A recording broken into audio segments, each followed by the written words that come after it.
Are you aware of allegations that $50,000 in taxpayer dollars have been given to someone that is currently sitting in this administration by the name of Tom Homan? Are you aware?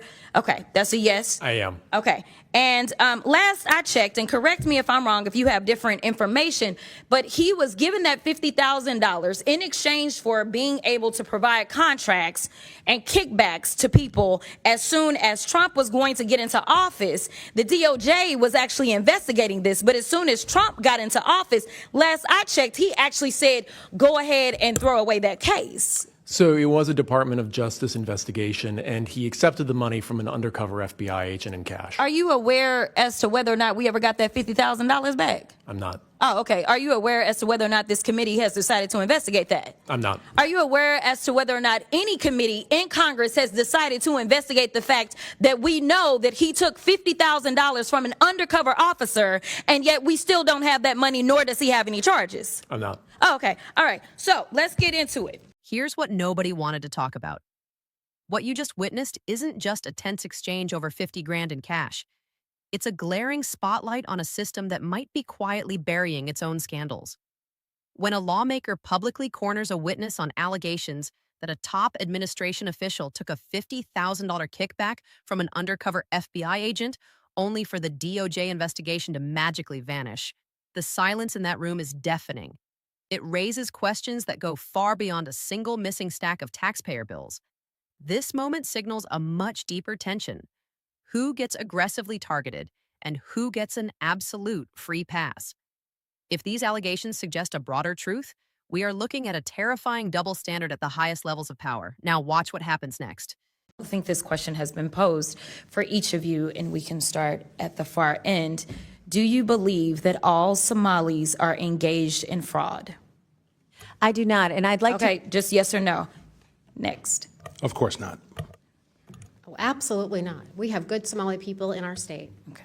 Absolutely not. Okay, thank you so much. I just want to make sure I level set, because it seems like we want to continue to, especially as we just heard those particular articles entered into the record, we want to continue to just make it seem as if you are Somali, then somehow you are a fraudster.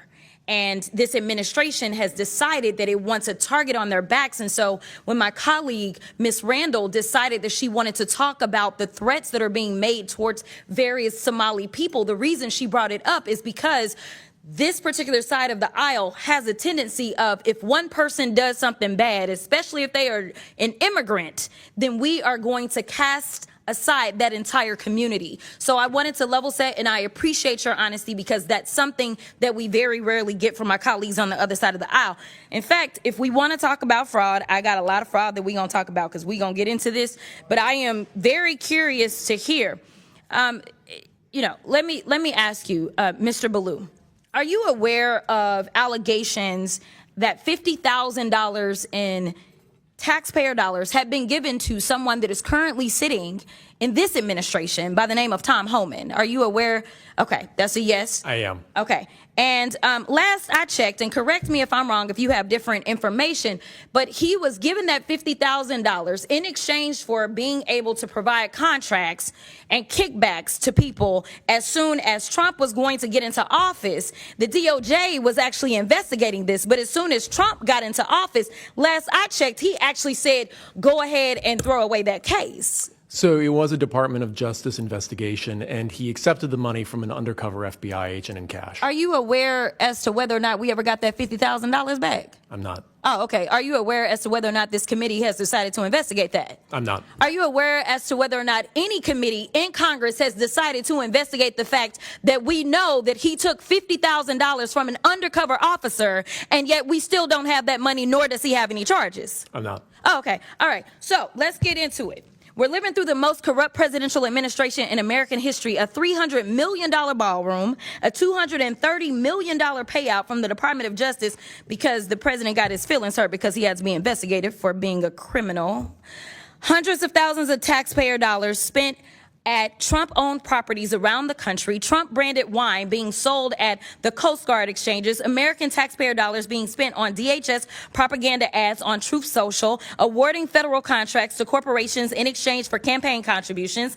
Kash Patel flew his girlfriend around the country on a multi-million-dollar jet that taxpayers paid for. Kristi Noem gave companies she's affiliated with hundreds of millions of tax dollars, then went out and spent another $200 million on 2 private jets for her travel. For 12 months, this administration has been taking billions of taxpayer dollars from American people and have been giving it away to their own companies in the form of tax cuts, government contracts, or other government funded subsidies. So Congress has a role in getting rid of fraud, I will admit that, in any federally funded government program. However, I think the fraud that the American people are concerned about is that the Republicans are taking away Americans' health care so that ultra billionaires can get more tax cuts. The real fraud is the dehumanization and demonization of the working class Americans and immigrants to distract folks away from corporate socialism that's happening because of the Republicans. So this is truly the definition of throwing away the baby with the bathwater. The Republican philosophy is that if the cost of living for the average American increases, they're on their own. But if the cost of doing business increases for the wealthiest people on earth, well, then it's the government job to bail them out. But I want to get to my last question because, Mr. Ballou, I got to give you a chance. He's been issuing pardons for numerous people who have defrauded the American people. And Republicans on this committee, yeah, just as quiet as the room just got, right?